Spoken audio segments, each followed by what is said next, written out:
start with second year and the subject would be thermodynamics. So let's start with thermodynamics.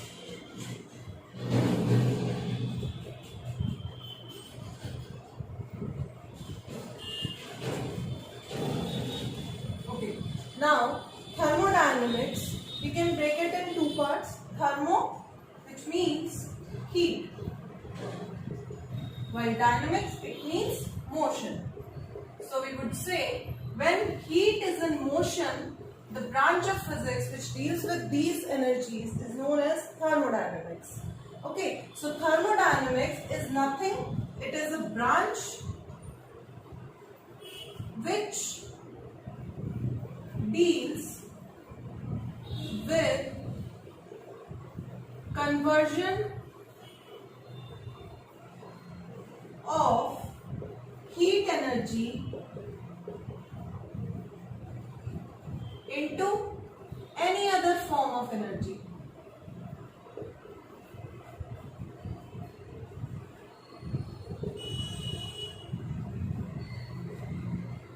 When thermodynamics was introduced, it was said that thermodynamics will only deal with heat getting converted to work and work getting converted to heat only.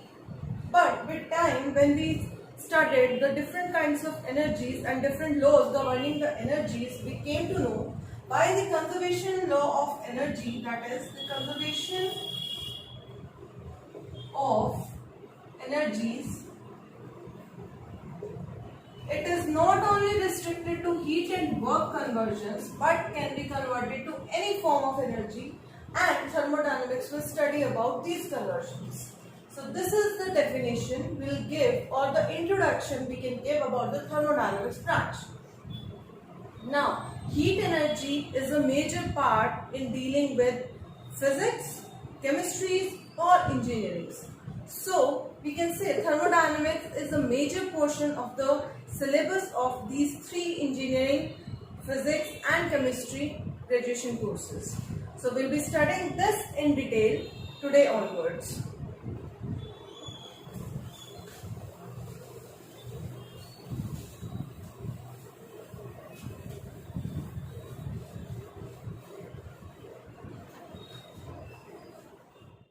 One more thing about thermodynamics is thermodynamics has evolved out of experimental observations.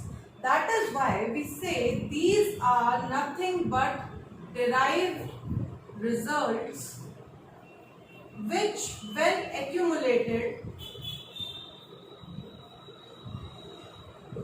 form the laws of thermodynamics. See, whenever we study a system and its interaction with the surrounding or any other form of energy, we say there are some observations, we observe them, we accumulate them, and we study up, generalized characters which flow with these parameters. So out of those parameters and out of those derived relations, we have derived the laws of thermodynamics, which we'll be studying. So let's start now. The first thing in thermodynamics will be the thermodynamic system. What is a system? System. First question is, what is a system? Anything which is under observation is known as a system. System will have a fixed boundary and a fixed parameters like temperature, pressure, volume, internal energy, etc. etc. In thermodynamics, we will not go into details like internal structures or its configurations or any other kind of intrinsic or microscopic properties. We will only be studying about macroscopic properties. So, any confined area or any confined part of a body or some system is defined by its macroscopic properties, and this is known as a system. Thermodynamics will deal with the interactions of this system with surroundings or with accompanying systems or with neighborhood systems or into its internal parameters. Okay, so any change in these parameters, temperature, volume, pressure and internal energy. Energy, which energy? Heat energy. So we denote heat energy with the denotation Q. So these are my 4 parameters which will be defining my thermodynamic system.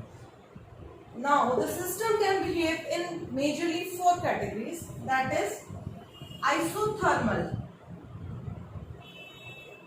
Isothermal means there is no change in the temperature, that means delta T equals to 0. Second will be isochoric. Isochoric denotes delta V equal to 0. That means during the interaction there will be no change in the volume of the system. Then comes isobaric.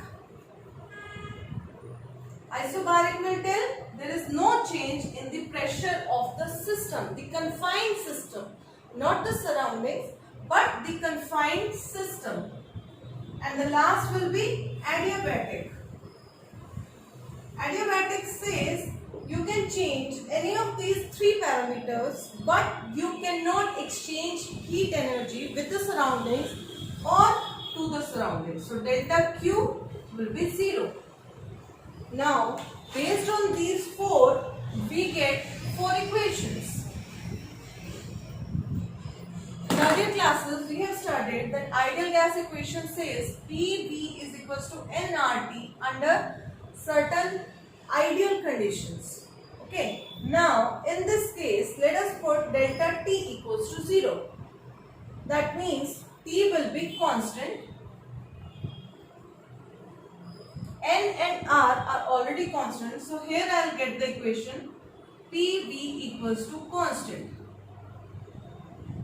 Now the second will be delta V is equals to 0, that means V is constant, NR is constant, so the equation will become P by T equals to constant. Similarly in the third case, P is constant, NR is constant, V is directly proportional to T, so we'll get V by T equals to constant. Adiabatic we'll study later.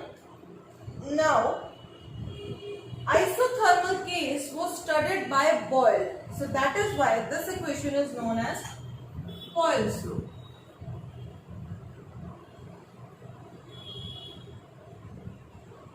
Second, when V is constant, it was studied by Charles. So this equation will be Charles' law. While the pressure keeping the constant, this equation was studied by Gay-Lussac. So we will call it Gay-Lussac's law. Now, coming to adiabatic equation, in this case delta Q is 0. That means there is no exchange of heat energy with the surroundings. So for this case we have a special equation which is PV raised to power gamma is equals to constant. Now what is gamma? Gamma is nothing but ratio of Cp by Cv, where C is the specific heat capacity.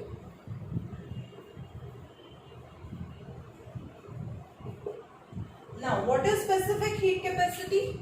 Specific heat capacity is the amount of energy which is required to raise the 1 gram of substance ka temperature 1 degree, say if I am raising, that amount of heat energy which I will require to do this change will be known as specific heat capacity of that particular substance. So we'll say it is the amount of heat energy required to raise the temperature of 1 gram of substance through 1 degree temperature. Okay. Now what is Cp? Cp means specific heat capacity at constant pressure. That means I will give Q amount of heat energy to 1 gram of substance to raise the temperature by 1 degree, but I cannot change the pressure. The pressure of the system should remain constant. Similarly, Cv will be specific heat capacity at constant volume. It will be the amount of energy required to raise the temperature of 1 gram of substance to 1 degree of temperature, keeping volume constant. Delta V will be 0. So, gamma is nothing but Cp by Cv.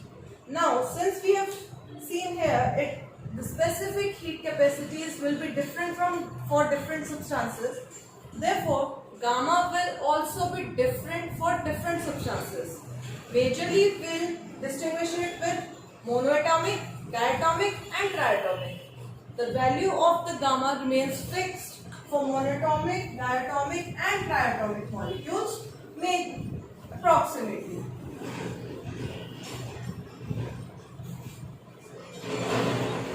Okay, so these equations are clear. We have already studied these equations in earlier classes. That is why it is just an introduction to these equations. Now further we'll move on to nothing but thermodynamic equilibrium.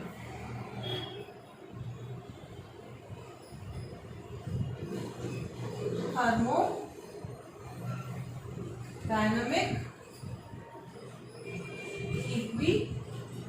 equilibrium. Now equilibrium doesn't mean there is no flow of anything. Equilibrium means whatever content is coming, the same content is going out. So equilibrium means something which is coming inside of a system, the same amount is going outside also. Dynamic is motion. That means motion is present. Of what? Thermo means heat. Okay. Now consider two systems A and B. The temperature of the system is TA and temperature of the system is TB. Okay. Initially, I would say TA is not equal to TB. Either it is more than TB or it is less than TB, but they are not equal. So when I keep them in contact with one another, the heat energy will start flowing from the hotter body to the colder body, to the extent that finally TA will be equals to TB. At this point, I would say my thermodynamics equilibrium is achieved. It doesn't mean the amount of heat flow is over. It means since the temperature of both the systems are same, the amount of heat energy given by QB, given by system B to A is equals to amount of heat energy given by A to B. That means QA is equals to QB. We'll say the systems A is in equilibrium with B. This is my thermodynamic equilibrium. Now, similarly, if I say consider three systems A, B and C. I say A is in equilibrium with C. A is in equilibrium with C. C is in equilibrium with B. So automatically it means TA is equals to TC and TB is equals to TC. अगर इन दोनों को compare करें तो we'll get TA is equals to TB is equals to TC. Implies TA is also equals to TB. It means system A is mutually in equilibrium with system B also. This thing, when we studied, resulted in what we know as zeroth law of thermodynamics.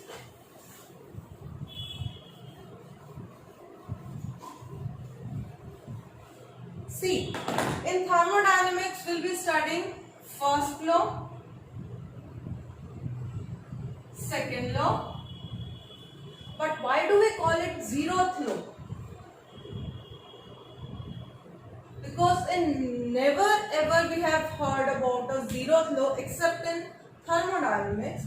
This is because when we started studying thermodynamics, when we advanced further and further, what happened was, first law was the law which was given for the first time, or the first law which was given for the thermodynamics.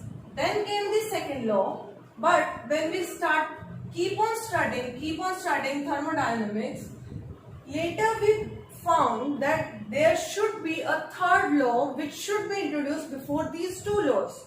That is why the third law which came out was given the name zeroth law and told that zeroth law should be taught sabse pehle. Okay, so now what is zeroth law? Zeroth law of thermodynamics. Zeroth law of thermodynamics says that if a system A is in equilibrium with system B and a system B is in equilibrium with system C, then A will also be in equilibrium with the third system known as C. So this is the statement of zeroth law of thermodynamics. How do we explain it? Consider a system altogether. We'll divide it in two parts and third part. Okay. Now consider the outer walls to be isolated. That means none of the macroscopic parameters can interact with the surroundings. इसके अंदर की delta B is 0, delta P is 0 and delta Q is 0. We'll make the third compartment or partition also isolated. So that means there is no flow of energy or temperature along this wall, but these two walls will be allowed to conduct heat energy. So let's name the systems A, B, C. Initially I would say TA is not equals to TB, which is not equals to TC. Okay, let's start at T equals to 0. Now, after some time at T equals to T1, since this wall is conducting, we'll say these two systems will start coming into equilibrium. So after T1 time, we'll say this will be stage 1. TA becomes equals to TB, which is not equals to TC. Now, again at T is equals to T2, which will be stage 2. Since this wall is also conducting, these two systems will also interact with each other, will give energy or take energy, and at the end they will also attain equilibrium. So we'll say TA equals to TB equals to TC. Okay, this law is satisfied. First, two systems are in equilibrium, then all three are in equilibrium. That means indirectly TA is in equilibrium with TC. Now, this is not a fixed pattern that always TA will become TB. It can occur at any instant. First, T and TB can become equilibrized, TB or TC, or they can mutually come together as a single system which is an equilibrium. So it doesn't matter how they come in equilibrium. What only matters is the result, that if two systems are in equilibrium with the third system B, then these two systems will also be in equilibrium with each other. That means TA will be in equilibrium with TC. So this is the thermodynamics zeroth law. Okay. So here today we'll stop here. You'll revise these two topics and the introduction. From tomorrow onwards we'll start with the first law of thermodynamics. These things are the basics. So do revise, do like, share and subscribe to my channel for further classes. Thank you so much.